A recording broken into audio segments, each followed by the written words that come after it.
Assalamualaikum. Waalaikumsalam. Mari Mbak, silakan masuk. Mari silakan duduk di situ. Bagaimana Mbak? Apakah sudah nyaman duduk di situ? Sudah, baik. Sebelumnya ini saya berbicara dengan Mbak siapa? Dengan Mbak Afri. Oke, Mbak Afri. Sebelumnya perkenalkan, nama saya Siti Aulia Putri Alifah. Mbak Afri bisa saya panggil saya Aulia atau Mbak Aulia, terserah Mbak Afri. Iya, baik. Ya, bagaimana kabar Mbak Afri hari ini? Alhamdulillah sehat. Alhamdulillah. Kegiatan apa yang Mbak Afri lakukan sebelum Mbak Afri datang ke sini? Sebelum saya datang ke sini, saya membantu ibu saya untuk masak dan juga membersihkan rumah juga dan memberi makan kucing. Berarti Mbak Afri ini suka melihara kucing ya? Ya, suka. Punya berapa Mbak Afri? Ada 3 di rumah. Oh, ada 3. Laki-laki apa perempuan semua? Laki-laki dan juga perempuan. Oh, berarti ya ada laki-laki ada perempuan juga ya. Memang Mbak Afri ini suka dari kecil atau memang untuk kesibukan? Suka dari kecil sih dan juga untuk mengisi waktu luang juga. Oh iya, jadi kan enak ya punya hewan peliharaan, Iya. gitu ya Mbak Afri. Selain itu kegiatan apa yang Mbak Afri lakukan? Biasanya saya mengerjakan tugas juga dari kampus dan juga kayak kalau ada waktu senggang, saya biasanya membantu ibu juga untuk mengurus nenek yang sedang sakit. Iya. Mbak Afri ini berarti masih kuliah ya? Iya, masih Kuliah di mana Mbak? di IAIN Kediri, Oh iya di IAIN situ ya. Ambil jurusan apa? jurusan psikologi Islam. Oh, psikologi Islam. Iya. Sekarang sudah semester berapa ini Mbak? Semester 5 ini. Wow, berarti ini kurang sebentar lagi ya Iya. mau skripsi ini ya. Iya. Kurang 3 semester lagi ya Mbak ya. Semangat ya Mbak, pastinya pasti ada banyak kegiatan setelah itu ya. Neneknya Mbak Afri sakit apa? Awalnya tuh jatuh dari kursi roda, akhirnya tidak bisa jalan. Tapi untungnya saat ini masih sudah membaik keadaannya dan juga bisa jalan meskipun masih dibantu sama ibu. Oh iya, tapi sekarang sudah ada perubahannya ya Mbak Afri ya, alhamdulillah. Baik. Selain itu apakah Mbak Afri memiliki hobi? Untuk saat ini memiliki tapi cenderung tidak Tidak pernah dilakukan dari pernah dulu. dilakukan. Oh, hobinya apa? Dulu sering baca buku tentang kayak novel, komik seperti itu. Iya, Mbak Afri berarti ini hobinya membaca ya Mbak? Iya. Ya? Apakah hanya novel, komik atau juga buku pelajaran nih? Kalau buku pelajaran mungkin tidak begitu sering, tapi lebih sering yang novel, komik. Karena kan ceritanya lebih seru ya. Iya. Daripada kadang kita membaca buku pelajaran itu malah membuat kita pusing ya, karena betul. jenuh kan setiap hari juga berkuliah kok membaca tentang materi ya. Iya. Mungkin terkadang Mbak Afri juga membaca sedikit, namun Enggak terlalu sering. nggak terlalu Iya. sering. Iya. Selain itu novel ini tentang novel apa yang biasanya Mbak Afri baca? Misalnya tentang Harry Potter, biasanya atau enggak tentang novel-novel yang horor seperti itu.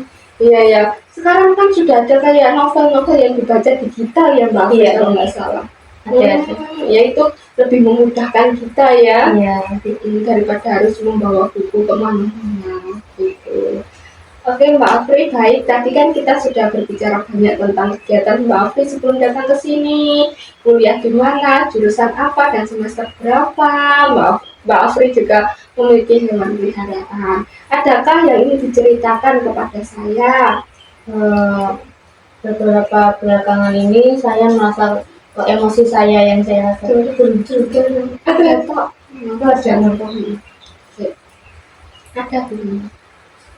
Adakah hal yang ingin dan motong tengah.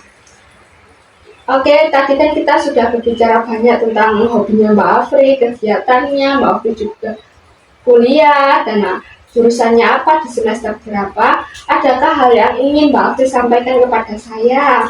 Ada. Baik, sebelumnya apakah Mbak Afri sudah pernah melakukan proses konseling? Belum pernah. Oke, saya akan menjelaskan sedikit ya Mbak Afri apa itu konseling. Iya. Oke, jadi konseling adalah pemberian bantuan profesional yang dilakukan oleh konselor kepada konselingnya agar konseling bisa memecahkan masalahnya sendiri. Dimana di sini saya itu sebagai konselornya dan Mbak Afri ini sebagai konselingnya. Di sini tugas saya sebagai untuk menjembatani terselesaikannya masalah. Namun masalah tersebut selesai atau tidaknya itu dikembalikan kepada Mbak Afri sendiri. Bagaimana tanggung jawabnya Mbak Afri, konsistennya Mbak Afri untuk menyelesaikan masalah tersebut.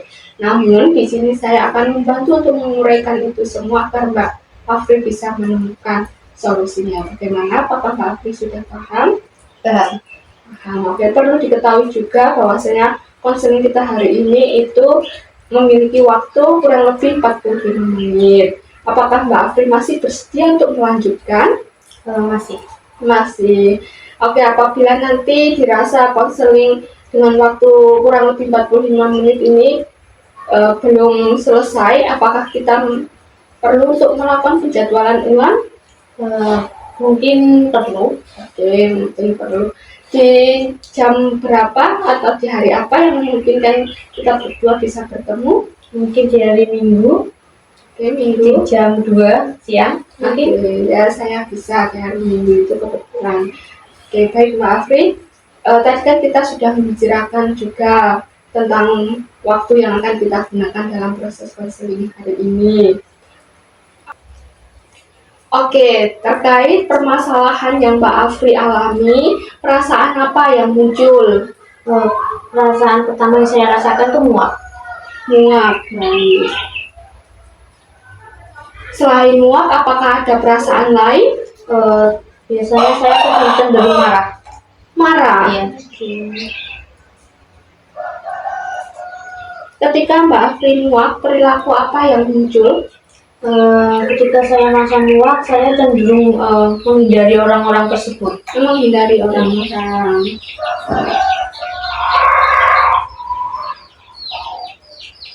Jika Mbak Afri marah, perilaku apa yang muncul? Biasanya saya cenderung membanting barang atau menutup pintu dengan keras seperti itu. Baik.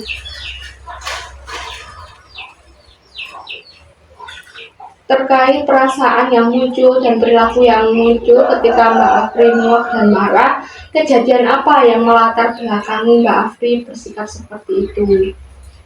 Biasanya ketika saya berdebat dengan orang tua, biasanya kan disitu kan orang tua selalu membahas tentang biaya hidup, seperti biaya kuliah, biaya sekolah, seperti itu kan. Itu membuat saya merasa kok saya nggak disayang gitu, saya kok nggak dimengerti. Itu membuat saya merasa muak, marah seperti itu. Oke, berarti Mbak Afri ini terkadang berdebat ya dengan orang tuanya, dan orang tua itu cenderung mengungkit biaya-biaya kuliahnya, Mbak Afri, biaya hidup, biaya kebutuhannya sehari-hari, begitu ya Mbak. Oke, terkait permasalahannya Mbak Afri itu, pemikiran-pemikiran negatif apa yang muncul? Biasanya setelah berdebat dengan orang tua saya, pikirannya kok kayak harus semua orang tuh harus mengerti tentang saya, mengerti tentang apa yang saya alami, perasaan tentang saya, seperti itu. Oke. Apakah semua orang harus mengerti Mbak Afri? Iya. Emangnya Mbak Afri siapa? Sekelas anak presiden saja bisa jadi tidak dimengerti. Emangnya siapa? Kan saya kan anak tunggal, jadi saya merasa kayak kalau orang tua saya tuh harus mengerti tentang saya gitu. Kalau saya kan nggak punya saudara, nggak punya tempat curhat seperti itu. Jadi orang-orang kok ketika saya curhat, orang-orang kok nggak mengerti tentang saya seperti itu. Apakah ada hukumnya bahwa semua orang harus mengerti Mbak Afri? Tidak ada. Apakah ada hukumnya tertulis bahwasanya semua orang harus mendengarkan dan mengerti Mbak Afri? Tidak ada. Tidak ada. Apakah semua orang atau hanya beberapa orang yang tidak mengerti atau tidak mendengarkan Mbak Afri? Ada beberapa orang. Hanya beberapa orang. Iya. Nah, tidak semuanya kan? Tidak semuanya. Iya.